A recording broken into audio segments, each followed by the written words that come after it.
Hello friends, in this video we'll talk about Harold Pinter, one of the most famous writer of postmodern age. We are discussing the writers of postmodern age. Let's talk about Harold Pinter. तो इनकी videos बहुत ज़्यादा लंबी होगी और बहुत ज़्यादा इनकी जो राइटिंग्स है बहुत फेमस है, मोस्टली क्वेश्चंस आते हैं, तो बहुत ही इम्पोर्टेंट राइटर है। तो स्टार्ट करते हैं हेरोल्ड पिंटर। तो he was born in 1930 and he died in 2008 and he was a Nobel prize winner. तो वो नोबल प्राइज़ विनर थे एंड ही परफॉर्म की role in Samuel Beckett play Krapp's Last Tape. तो Samuel Beckett का जो play है crabs Last tape, उन जो वन एक्ट मोनोलॉग है उसमें इन्होंने परफॉर्म भी किया था। तो मतलब ये एक एक्टर भी थे राइटर के साथ साथ। ही कोनाइड मैनी लिटरेरी टर्म्स, तो उन्होंने काफ़ी सारे जो लिटरेचर में टर्म्स हम यूज़ करते हैं वो इन्होंने कोनाइड के बनाए हैं, दिए हैं। तो लिटरेरी टर्म्स का मतलब होता है लिटरेचर में यूज़ करे जाने वाले टर्म, जैसे शेक्सपियरियन जो था वो उनके नाम से शेक्सपियरियन स्टांजास, तो वो टाइप से इन्होंने भी काफ़ी सारे नाम कोनाइड किए हैं। तो स्टार्ट करते हैं। फर्स्ट इन्होंने कौन सा लिटरेरी टर्म दिया है? Pinter pause. पिंटर पॉस, और पिंटर पॉस का मतलब होता है means when a character is not saying anything but then the silence itself is conveying the character motivation. तो इसका मतलब कि कैरेक्टर तो कुछ नहीं बोलता है इसमें, लेकिन जो कि चुप्पी है वो ही उसके कैरेक्टर को जो वो बोलना चाहता है वो बता देती है। दैट टाइप और ऑफ सेटिंग और action is called Pinter pause. तो वहाँ पे बोलते बोलते एकदम रुक जाना, एक पॉज लेना, तो उसको क्या बोलते हैं? वो साइलेंस को ही अगला समझ जाता है कि हाँ क्यों ये साइलेंस हुआ है, क्या ये बोलना चाह रहे हैं। तो वो एक पॉज में ही अपना जो बोलना है वो कन्वे कर देना, तो उसको बोलेंगे पिंटर पॉज। नेक्स्ट है Pinteresque. The next is Pinteresque. Pinteresque means inconclusive end. तो कंक्लूजन नहीं निकला है, एंड आ गया।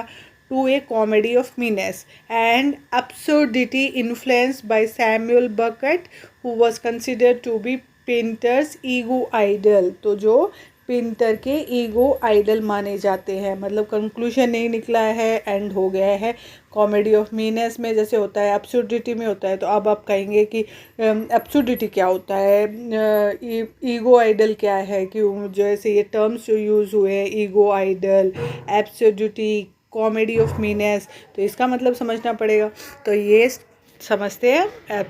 तो इसमें एब्सुर्डिटी, तो हमें हेरोल्ड पिंटर के जो टर्म्स है उनको भी ज़रूरी है पढ़ना, क्योंकि काफ़ी ज़्यादा उन्होंने ये टर्म्स यूज़ किए हैं। तो हमें पता होना चाहिए कि किस टाइप की राइटिंग वो लिखते थे, किस टाइप का उनका थीम होता था।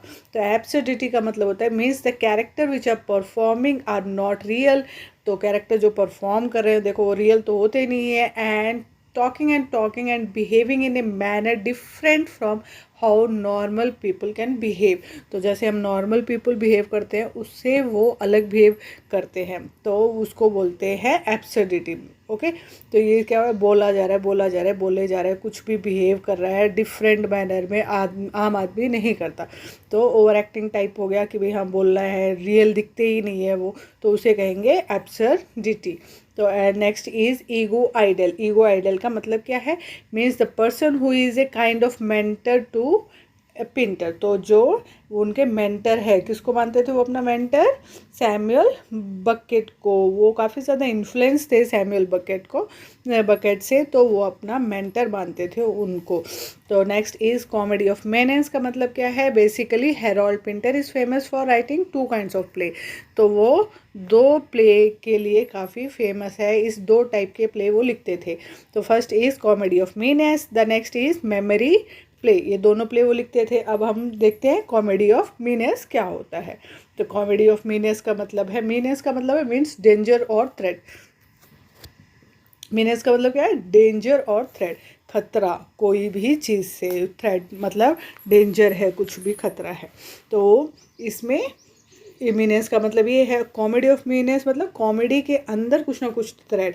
तो the play of Harold Pinter are comic but at the same time there is impending और अप्रोचिंग डेंजर। लेकिन उनका जो कॉमेडी है वो मजाकिया तो होता ही है कि हमें अच्छा लगता है, कॉमिक होता है, लेकिन उसमें क्या है कि ऐसा बार बार दिखाया जाता है कि हाँ ऐसा कुछ होने वाला है, कोई आने वाला है, जो आया उसका पता नहीं, तो ऐसा अप्रोच होने वाली मतलब डेंजर आने वाला है तो उसको दिखाया जाता है। तो इसीलिए इसको कहेंगे कॉमेडी ऑफ मीनेस, मतलब डेंजर कुछ ना कुछ होने वाला है कॉमेडी के साथ, तो उसे कहेंगे comedy of menace. And Harold Pinter says in his interview that everything is funny until the horror of human situation rises to the surface. तो उन्होंने अपने इंटरव्यू में भी कहा था कि एवरीथिंग इज़ फनी, सब कुछ मजाकिया है जब तक कि ह्यूमन सिचुएशन एक हॉरर में ना आ जाए, until the horror of the human situation rises to the surface, जब तक मज़ा नहीं आता। तो उन्होंने ये बात बोली है, he says that the life is funny, तो उन्होंने बोला था कि जो लाइफ है वो बहुत ही मजाकिया है, it is based on evolution, तो ये काफ़ी ज़्यादा भ्रम, इल्यूशन जो होते हैं उन पे आधारित है जो हमारी ज़िंदगी है। And comedy of menace first used by critic Irving Wardle, तो जो कॉमेडी ऑफ मीनेस जो है वो सबसे पहले किसने यूज़ किया था, ये बहुत इंपॉर्टेंट चीज़ें जो जितनी भी बताई जा रही है बहुत ही इम्पॉर्टेंट है, आप सबको इसके बारे में पता होना चाहिए। तो इसीलिए ये वीडियो बहुत ज़्यादा इम्पॉर्टेंट है, इसलिए मैं आराम से आपको कोशिश कर रही हूँ कि एक एक टर्म का मतलब समझा सकूँ। तो comedy of menace first use किसने किया था, Irving Wardle. He borrow the term from one of the subtitle of David Campton, तो ये जो टर्म है इन्होंने कॉमेडी ऑफ मीनेस वो कहाँ से लिया था, सबटाइटल से लिया था, किसके, डेविड कॉम्पटन के प्ले था उनका जो उसका नाम था lunatic view a comedy of menace, lunatic view a comedy of menace. तो वहाँ से इन्होंने इरविंग वार्डले ने लिया था और इन्होंने ये क्रिटिक है फर्स्ट इस टर्म को यूज़ किया था कॉमेडी ऑफ मीनेस को। Okay, and the next is subtitle से लिया गया है डेविड कैम्पटन के। एंड द मेमोरी प्ले, अब जैसे मैंने बोला कि दो टाइप के प्ले लिखते थे वो, एक मेमोरी प्ले, एक कॉमेडी ऑफ मीनेस। तो कॉमेडी ऑफ मीनेस तो हमें समझ में आ गया है, अब हम बात करते हैं मेमोरी प्ले की। मेमोरी प्ले क्या होता है, is a play in which a lead character narrates the events of the play, तो जो लीडिंग कैरेक्टर है, जो मेन हीरो है, वो नरेट करता है, कहानी सुनाता है इवेंट्स जो प्ले में हो रहे हैं उसके बारे में, which are drawn from the character memory, और जो कैरेक्टर की मेमोरी है वहीं से वो लिए गए हैं, तो उसे बोलते हैं मेमोरी प्ले, इसीलिए उसका नाम है memory play. And the term is कोनाइड bye play right, और जो एक टर्म है मेमोरी प्ले ये कहाँ से लिया गया है, टेनेंस विलियम ने दिया है ग्लास मेनेगेरी, ग्लास मेनागेरी से इन्होंने ये टर्म लिया है, इन्होंने कोनाइड किया था ये टर्म को, टेनेस विलियम ने कोनाइड किया था अपने एक प्ले में जिसका नाम था ग्लास मेनेगेरी। मेमोरी प्ले जो टर्म है उसको उन्होंने कोनाइड किया था। तो आपको ये याद रखना है, जितना भी इसमें वीडियोस में दिया जाता है सब इम्पोर्टेंट है। देखो 10 मिनट 20 मिनट और आधा घंटा, तो इतनी वीडियो जो आपको दी जा रही है वो आप आराम से कर सकते हो, तो बोर भी नहीं होते, बच्चा आराम से कभी भी जी करे जब एक अपना चैप्टर कंप्लीट कर सकता है। तो प्लीज़ मेरा चैनल अच्छा लगे तो सब्सक्राइब करें, ज़्यादा से ज़्यादा लाइक शेयर ज़रूर करें, जब भी आप देखें लाइक ज़रूर करें, आपका एक एक लाइक मेरे लिए बड़ा अहमियत रखता है, तो ज़रूर लाइक करें, कोई डाउट हो तो कमेंट करें, मोटिवेट करने के लिए भी ज़रूर कमेंट करें। और टेलीग्राम ग्रुप पे जो इनकी डिटेल नोट्स है वो आपको दी जा रही है, तो टेलीग्राम ग्रुप भी ज्वाइन कर लें, अभी अपलोडिंग शुरू कर दी है, डेली 2-3 कोशिश कर रहे हैं हम कि डेली 2-3 आपको दी जाए, तो प्लीज़ ज़्यादा से ज़्यादा उस पर भी जुड़े ताकि आपको उनका भी बेनिफिट हो, जो गाइड है वो आप पढ़ सके, तो जो इम्पोर्टेंट है, क्योंकि कहीं में क्या है एक्ट भी पूछ लिए जाते हैं, तो हमें हर तरीके से प्रिपेयर रहना है, और जो इम्पोर्टेंट जो राइटिंग्स है, प्लेस है, ड्रामा है, पोइट्री है, उनको डिटेल में पढ़ने के लिए आप टेलीग्राम ग्रुप पे जाके वो नोट्स ले सकते हैं और आराम से उनको डिटेल में पढ़ सकते हैं। और एग्ज़ाम पॉइंट ऑफ व्यू से जो आपको नोट्स दी जा रही है वो ये दी जा रही है, तो ये भी बहुत इम्पॉर्टेंट है, इतना ही कंटेंट आप कर लेंगे और जो इम्पोर्टेंट होगा वो मैं उसको जो भी प्ले या नॉवल जो भी इम्पोर्टेंट होगा हम उसको डिटेल में भी एक एक वीडियो बनाएंगे। तो स्टार्ट करते हैं। इनका फर्स्ट जो राइटिंग है, वन एक्ट प्ले जो फर्स्ट है हेरोल्ड पिंटर का, वो द डम वेटर, द डम वेटर। तो एक बार क्वेश्चन देख लेते हैं। क्वेश्चन जो लास्ट ईयर पेपर में आया था, क्वेश्चन है the term comedy of menace is associated with the early play of. तो comedy of menace is associated with the early play of, answer is Harold Pinter. तो comedy of menace का याद रखना है हेरोल्ड पिंटर। तो next question था, जो question है ये सारे क्वेश्चन जो मैं आपको दे रही हूँ एग्जाम्स में आ रखे हैं लास्ट ईयर में, उनमें से छटनी करके इसमें दिए जा रहे हैं ताकि कि आपको पता चले कि किस टाइप का घुमा फिरा के क्वेश्चंस आते हैं, तो आप हर तरीके से प्रिपेयर रहे। तो क्वेश्चंस के उसके बाद में हमारा टारगेट है हम 240,000 तक क्वेश्चंस आपको देंगे, तो इसीलिए जुड़े रहे, बने रहे। और जो आपकी जो पीडीएफ्स है, ये जो मैं आपको नोट्स दे रही हूँ, देखो इतने सारे राइटर्स हमने करे हैं, तो सिक्वेंशली ज़रूर देखें, तब आपको अच्छे से समझ में आएगा और इंग्लिश लिटरेचर से आपका इंटरेस्ट भी क्रिएट होगा। तो स्टार्ट करते हैं। तो next question is when true silence falls we are still left with ego but our nearer nakedness. One way of looking at speech is to say that it is a constant stratagem to cover nakedness. The answer is Harold Pinter. Harold Pinter. The next is Pinter once admitted that he first became aware of the dramatic powers of the pause from seeing the popular American comedian which one now। तो कौन सा American popular comedian था जिसको उन्होंने देख के बात करी थी कि जो पॉज का जो पावर है वो उन्होंने बात करी थी। तो आंसर इज जैक बेने। जैक बेने, आंसर इज जैक बेने। तो आपको याद रखना है, देखो कैसे कैसे क्वेश्चन आ रखे हैं, तो हर टाइप से इनसे जो इनकी लाइफ से रिलेटेड, किससे इन्फ्लुएंस है, किसके बारे में इन्होंने इंटरव्यू में दिया था, तो हर चीज़ पूछी जाती है, हम किसी चीज़ को स्किप नहीं कर सकते।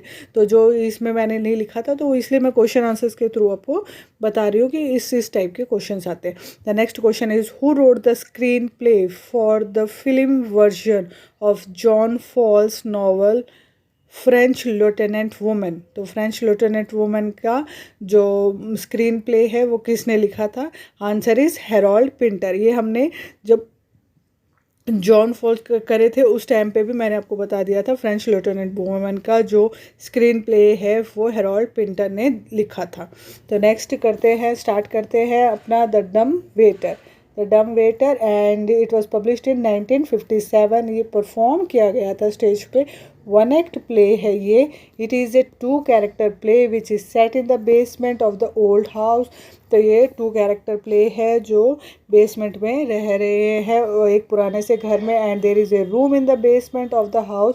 तो बेसमेंट में एक रूम भी है and they are connected by dumbwaiter, और उन दोनों को एक डम वेटर से कनेक्ट किया गया है एंड एन इंटरकॉम। जो इंटरकॉम करते हैं ना कि इधर मिलाया और सीधा डम वेटर के पास गया, तो वैसे इंटरकॉम दिया सिस्टम गया है।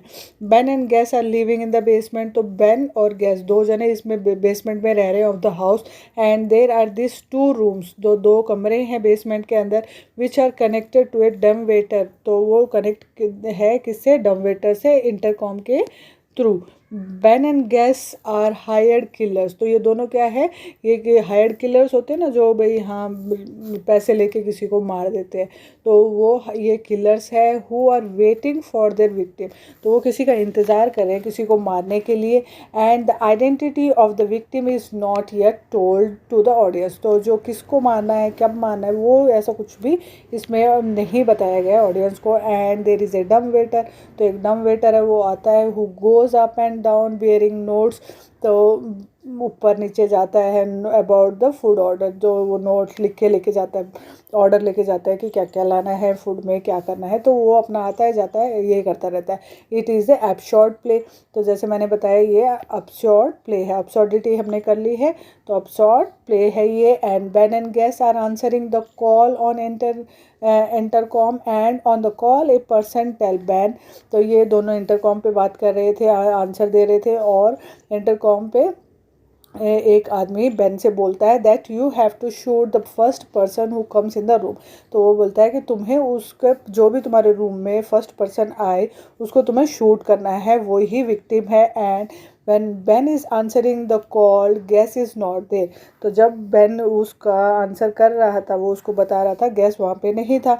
सो Ben shout for Gus and says Gus come and I got the order that we have to kill the first person who enter into the room. तो उसको बोलता है कि हमें तो फर्स्ट पर्सन को मारना है जो भी एंटर करेगा रूम के अंदर। तो प्ले कब एंड हो जाता है? The play ends when Ben points his gun on the door ready to shoot. तो वो भाई खड़ा रहता है लेके कि अभी आया और अभी मारूंगा, अभी आया एंड शॉट एट गैस। तो गैस के आने वाला होता है तो उसको ही लगा के खड़ा हो जाता है। गैस एंटर करने वाला होता है रूम के, तो क्योंकि फर्स्ट पर्सन तो वो गैस ही हुआ, वो गया हुआ था, तो वही आता होता है, उसी को गन उसकी गन पट्टी पे लगा के खड़ा हो जाता है। And the two man sharing each other in A scary mode. और दोनों एक दूसरे की तरफ डर के भय में एक दूसरे को देख रहे होते हैं। तो इसी पॉइंट पे ये प्ले ख़त्म हो जाता है। तो ये था इसका क्वेश्चन। देख लेते हैं लास्ट ईयर के पेपर में कौन सा क्वेश्चन आ रखा है। द डम वेटर। तो क्वेश्चन है ओपनिंग सीन ऑफ डम waiter. A basement room, to beds, flag against the back wall, a serving hatch closed between the bed, a door to the kitchen and laboratory left, a door to a passage right. The answer is dumb waiter. तो answer क्या है? डम waiter के बारे में बात हो रही है, ओपनिंग सीन है ये डम वेटर का। तो ये थी आज की वीडियो। कल की वीडियो में हम हेरोल्ड पेंटर की आगे की जो इनकी फेमस प्लेस है वो करेंगे। The room, the birthday party, care taker. तो बहुत इंपॉर्टेंट जो इनके प्लेस है वो हम कल की वीडियो में कोशिश करेंगे कि कंप्लीट करें। Thank you for watching. आपको मेरी वीडियोस अच्छी लगे तो प्लीज़ चैनल को सब्सक्राइब कर लें। इसके बाद में जो स्लाइड्स अपलोड होती है तो स्लाइड्स को इग्नोर ना करें। और अब थोड़ा सा साथ में मटेरियल भी देना है, साथ में ये टाइपिंग भी करनी होती है, तो बहुत ज़्यादा टाइम नहीं मिल पा रहा है। तो इसीलिए कई बार ऑल्टरनेट ज़रूर आपको मिल जाएगी वीडियोस। तो आप चैनल को ज़्यादा से ज़्यादा लाइक शेयर एंड सब्सक्राइब कर लें। और जो लास्ट में स्लाइड्स हैं उनको ज़रूर देखें। एक स्लाइड को पॉज करके देखें। मैंने थोड़ी स्पीड में लगा रखी है, लेकिन आप अपने हिसाब से पॉज करके स्लाइड्स को ज़रूर पढ़ें। Thank you for watching and have a great day.